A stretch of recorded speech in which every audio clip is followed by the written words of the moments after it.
Hello बच्चों, आज basic knowledge के क्लास में मैं आपको बहुत छोटा सा टॉपिक पढ़ाने आई हूँ। ये टॉपिक बहुत छोटा है लेकिन बहुत ही महत्वपूर्ण है, इम्पोर्टेंट है और आपको जानना जरूरी है। टॉपिक है डिफरेंट टाइप्स ऑफ स्पीकिंग। हम लोग जो बोलते हैं कई तरीकों से बोलते हैं, कई प्रकार से बोलते हैं, तो उसका जो क्रियात्मक रूप है यानी कि जो उसका वर्ब्स है उसको आज हम लोग इंग्लिश और हिंदी दोनों में देखेंगे।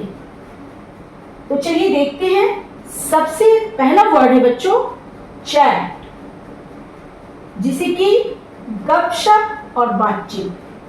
चैट का मतलब हुआ गपशप या फिर बातचीत। दूसरा है बच्चों बैबल, जिसे कि हिंदी में कहते हैं बड़बड़ाना, और एक और शब्द है प्रलाप। कुछ भी जब हम बड़बड़ाते हैं तो उसको बैबल कहते हैं इंग्लिश में। तीसरा है बच्चों विस्पर, यानी कि हिंदी में कहें तो फुसफुसाना। जब हम किसी से कान में कोई बात फुसफुसा कर कहते हैं या ऐसे भी धीरे धीरे बोलते हैं फुसफुसा कर, तो उसे इंग्लिश में कहते हैं विस्पर। चौथे नंबर पे है क्वेवर।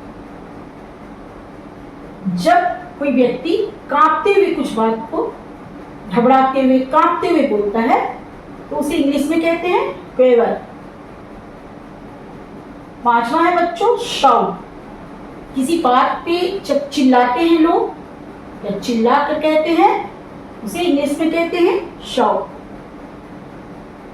6 नंबर पे है बच्चों मम्बल,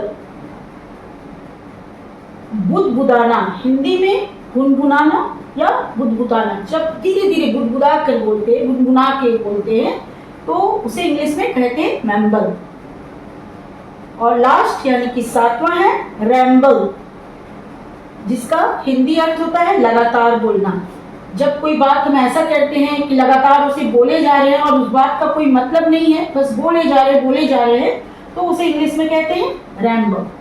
तो बच्चों, आज इस छोटे से क्लास में आपने डिफरेंट टाइप्स ऑफ स्पीकिंग को अच्छा से समझा, और इसमें जो ये 7 वर्ड मैंने आपको हिंदी और इंग्लिश में समझाया है उसे आप याद कीजिएगा। तो चलिए बच्चों, क्लास में यहीं पे खत्म करती हूँ। नेक्स्ट क्लास में मैं फिर आऊंगी किसी अच्छे से टॉपिक के साथ आपको पढ़ाने और समझाने। तब तक के लिए बाय बाय बच्चों।